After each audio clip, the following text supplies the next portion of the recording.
Hello and welcome to this video cast on the art card.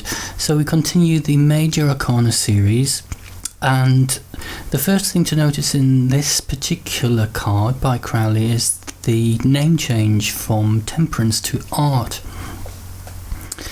It's really just describing the art of alchemy or the art of temperance, and we'll see more about how that theme develops as the video goes on. A couple of points to note before we really get into the video is that this card is also defined by the fact that it's actually at the end of the second sequence of 7 cards. I'm not sure how many people are familiar with this, but we've got the Fool at the beginning here. Goes through the first 7 cards to the Chariot, and with the second sequence, which we're now at the conclusion of, we have the appearance of the Art card here, which is just after the Death card, which was in fact the last card we looked at. There is an association with the Death card in this particular trump. If we highlight it here, as you can see, you've got a skull here, and basically this is the alchemical pot where all the purification of the initiate, the seeker of the spiritual path, actually takes place in that particular cauldron. Another feature of this card is it's a culmination of a lot of the alchemy that we saw in the other cards, from the Empress, the Emperor, particularly the Lover's card, and it's all culminated in this card. You've got these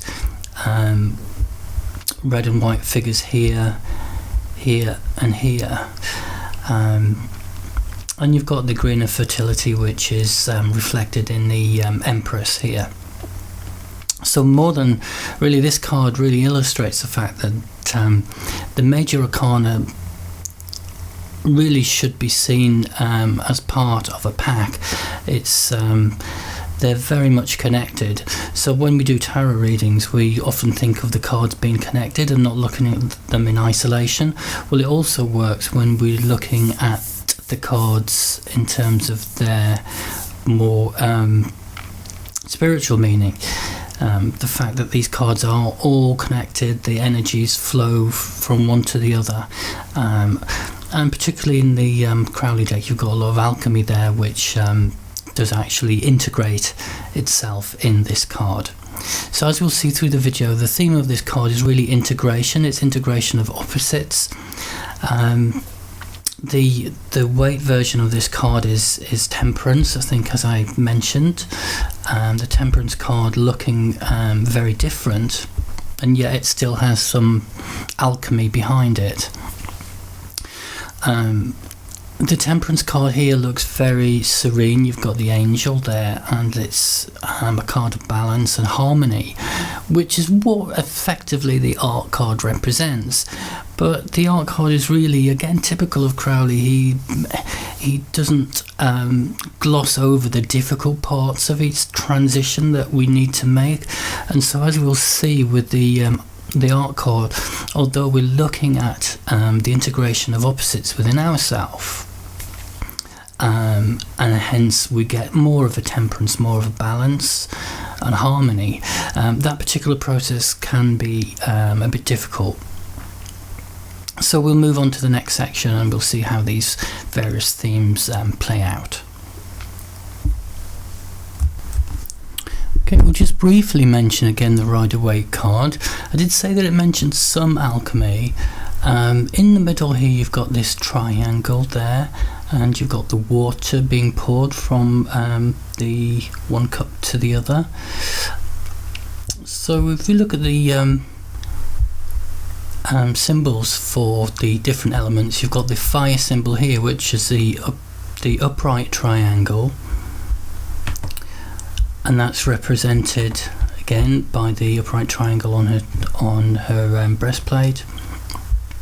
So you've got fire and water being mixed there, and the same is happening in the Art card itself, where you've got the fire and water being mixed and it goes into this cauldron.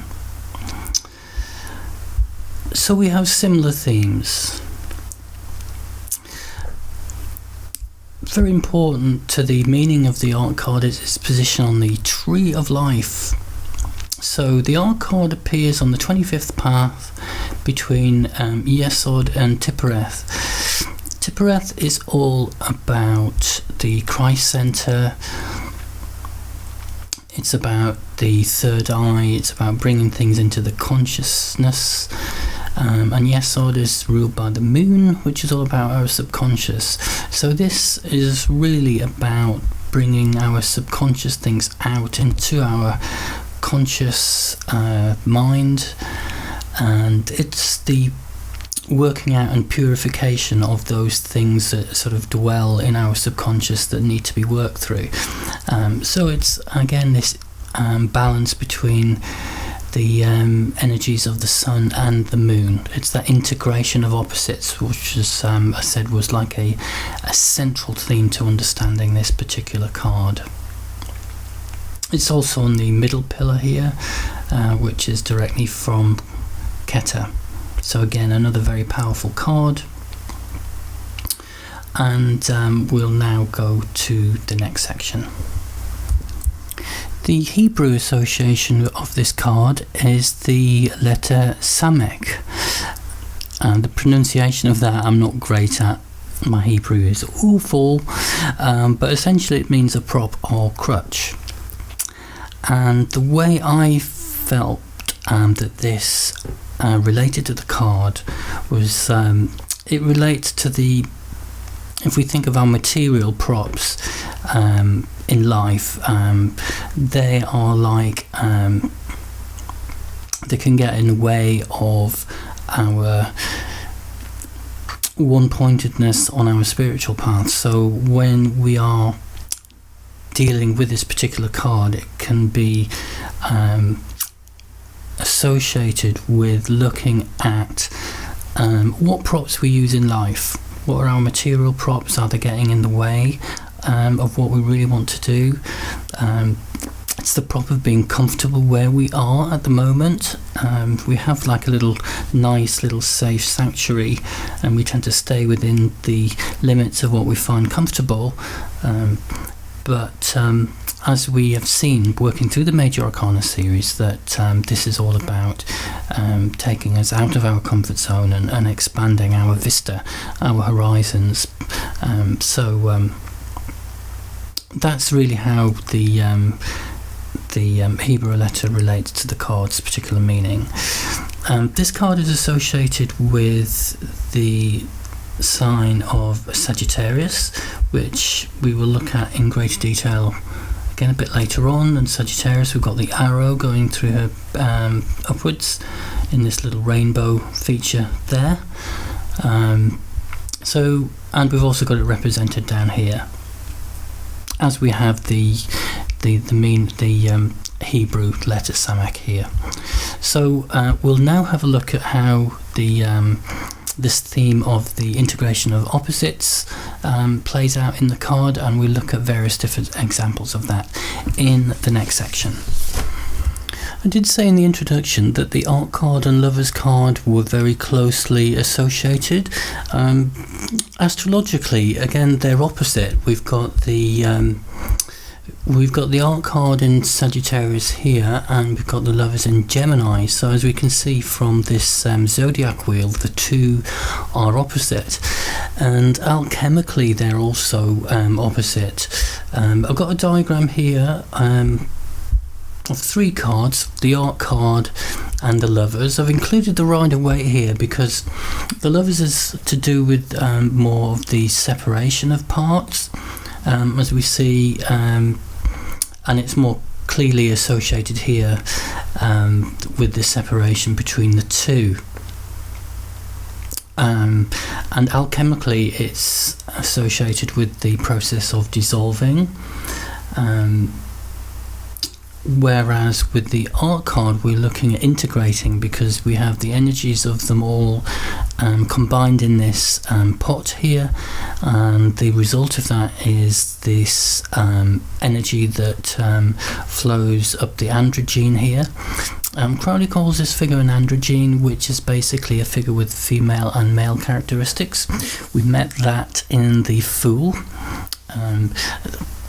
There must be some association also with fertility there, because obviously she's in green, similar to the Empress. But Crowley also refers to this card as the goddess Diana, which we'll see very shortly.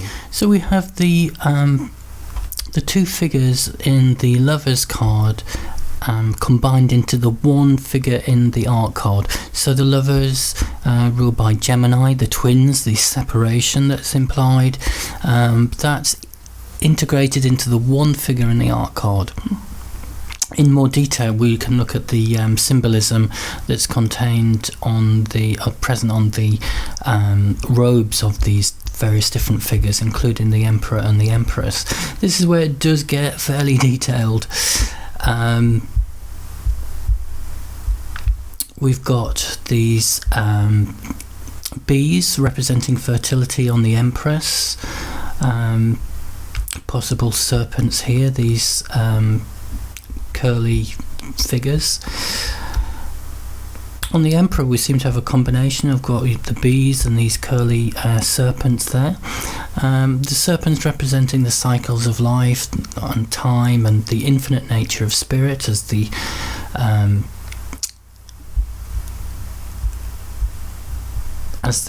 serpent sort of devours its tail. And we've also got this symbolism on the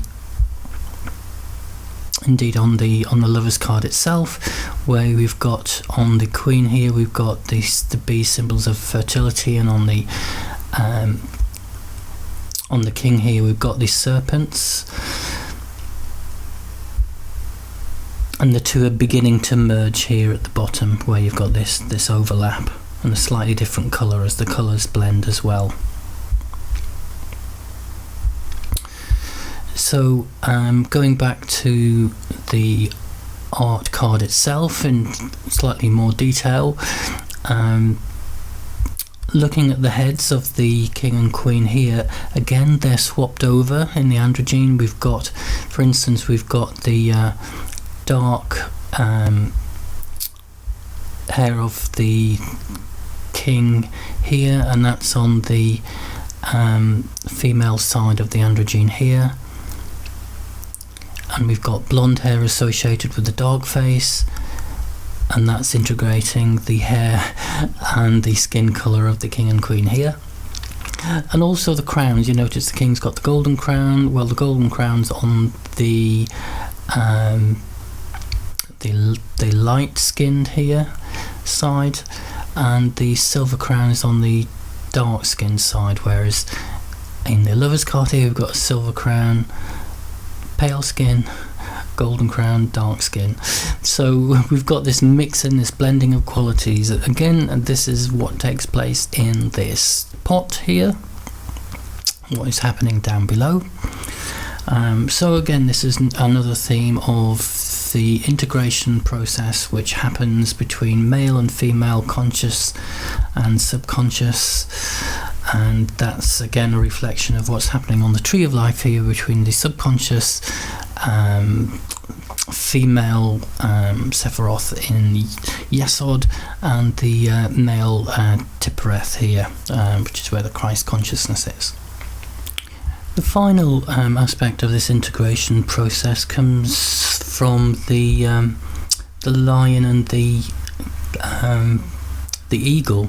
The eagle representing Scorpio, the highest aspect of Scorpio, again being a female, it's got a female polarity as a zodiac sign, with the lion representing Leo and the male aspect, and that's associated with the Emperor and the Empress respectively. As we can see in this particular diagram in the Art, as was the androgyne, the colours are swapped round so that we have the male, the red, associated with the eagle, and the white associated with the lion.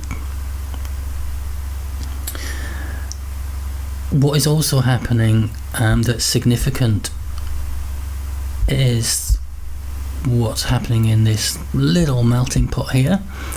as you can see, we've got a skull there with the raven on top, which is related to the death card.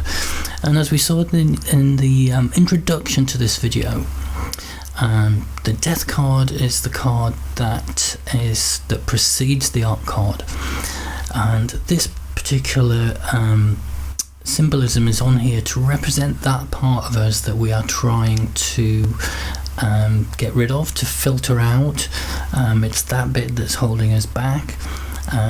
So we've only got the pure aspects being introduced into this melting pot here, and the dross bit, the dead bit, we've actually let go.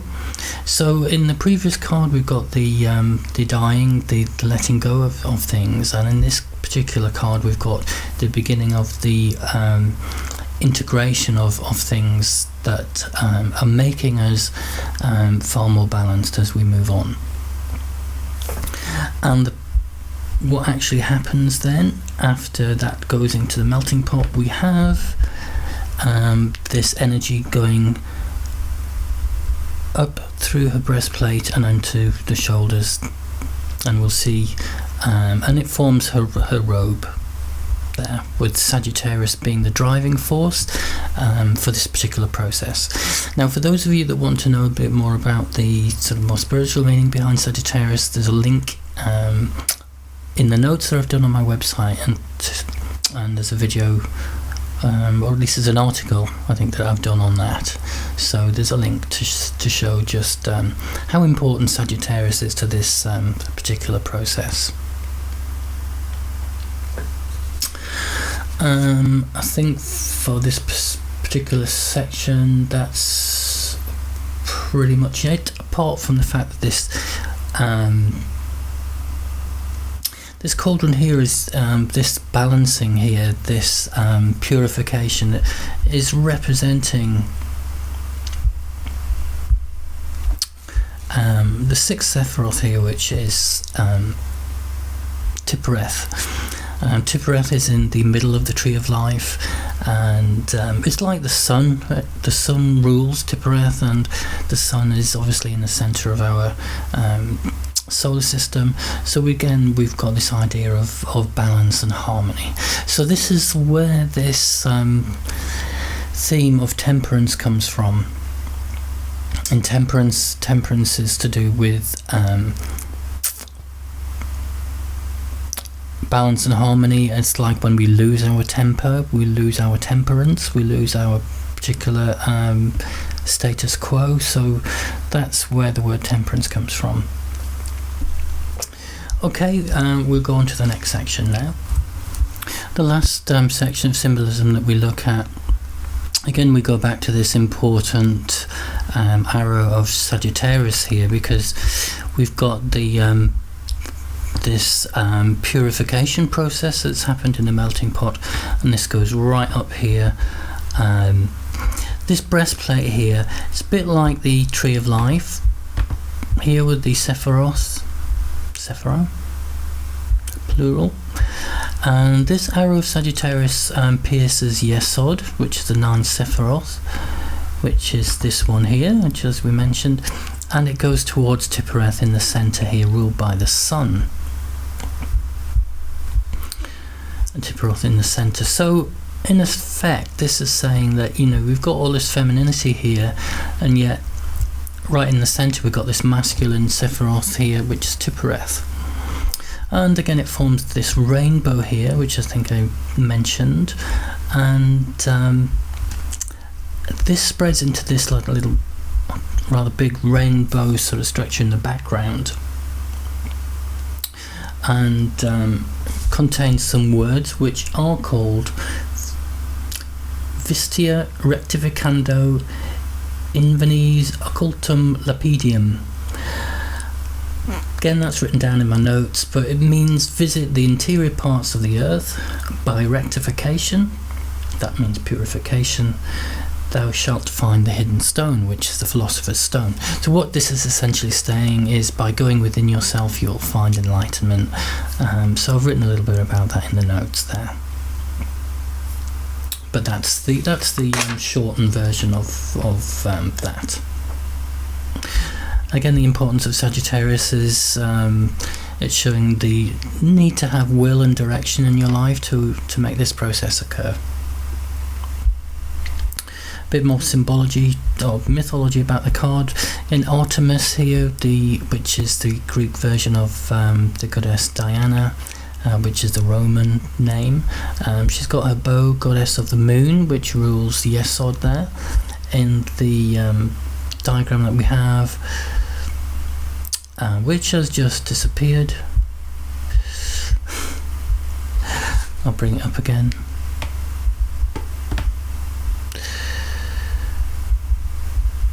We can use... Her bow has been turned into moons here on the top. So again, we've got this purification process happening. This this dragging out of the subconscious that happens and is represented by the moon into our consciousness. So we're actually working through a fair bit of things that we might have suppressed.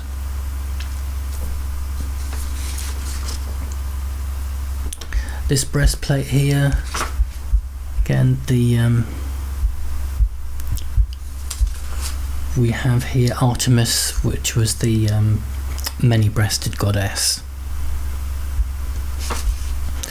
Right, I think that is more than enough of the symbolism of this card, of which there is a lot. So I've given you a flavour there of how I've approached it.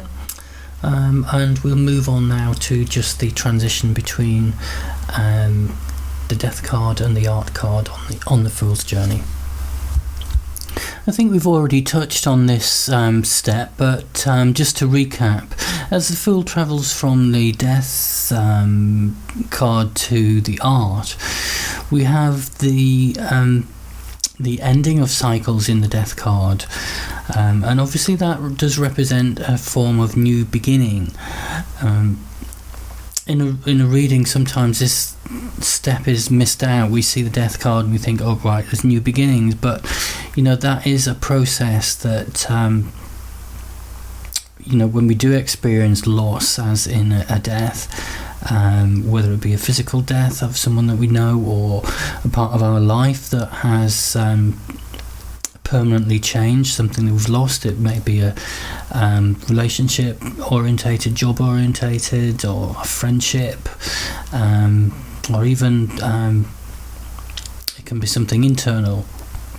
It does require us to adapt and change, and the Art card, as we did mention, it has got the Death symbol on the cauldron there, whereby that part is now separate from the purified bit of ourselves, which goes up and forms the rainbow.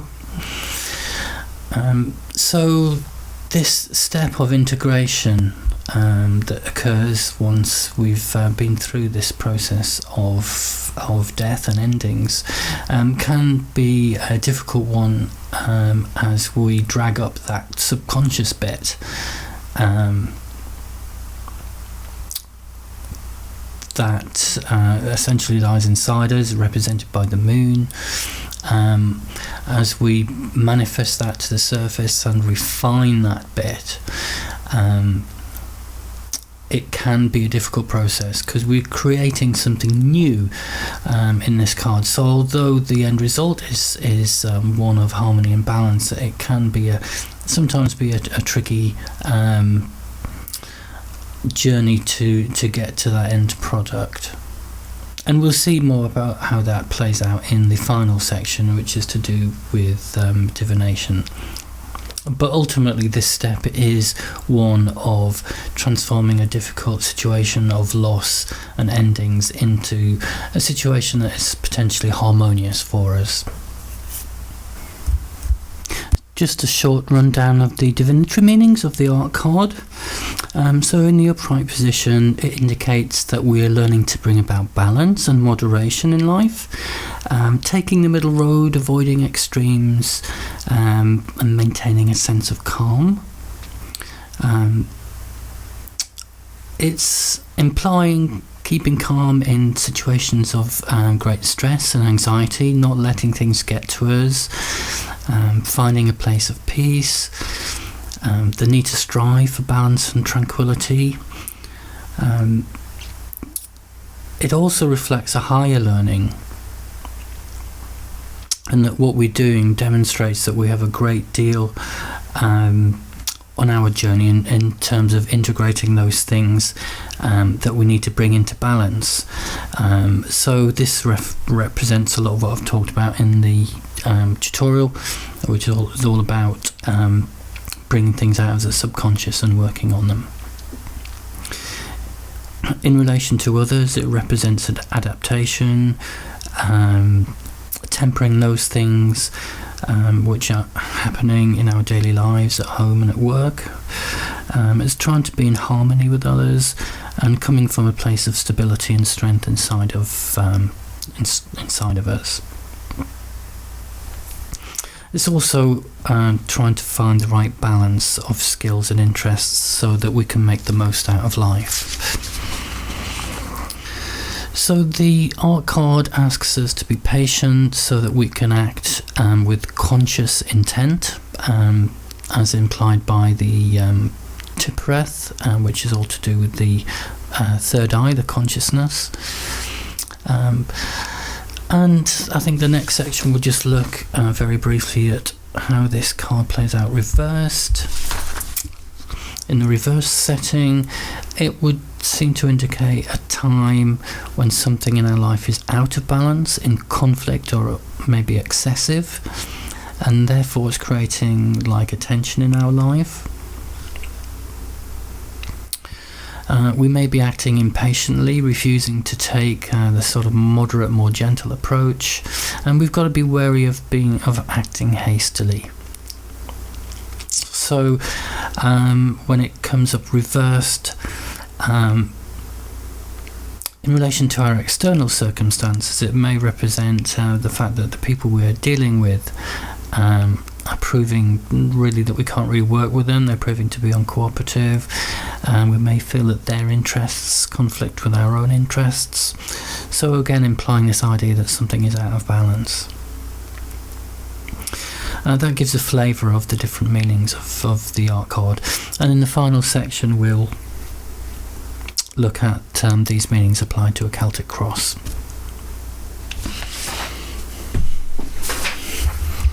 Okay, on to the final section now. If temperance or art occurs as the first card of the spread, then the underlying theme of that thread that runs through the Celtic cross would be trying to bring a balance and harmony to the querent's life, and getting them to work through those things that are holding them back, that may be sort of held subconsciously. So it's getting a balance between their subconscious and conscious elements, and getting them to work through those so that the things that have been holding them back no longer do so. Challenges to the issue. This, when the card crosses here, we can assume that it's more of like it's almost read as a reversed a lot of the time, because it becomes a possible obstacle. So it implies that these things subconsciously haven't been resolved. They may be having excesses in their life, which is throwing things out of balance, and therefore that's something far more acute than in terms of its energy than if it appeared in the first position. I won't go through all of these. Recent past could be a time of harmony, using their skills to their true potential, a period of balance, and it may be that at this particular time in the present things are not running so smoothly, so at least they have got a backdrop of something which has been more balanced that they can look back to. The self-image in the situation, which is down here, refers to the need to be calm and patient in a situation, and to work out a plan for the future for greater harmony. environment, how others see you. It could be that you're in conflict with other people. You want to express yourself and you want to achieve your goals, but it could be that those people around you are not really seeing the same as you and therefore holding you back. Number 9, guidance and warning here. This is more about it's telling you to make sure that you reach inside of yourself to be able to pull out these issues which you seem subconsciously stuck with.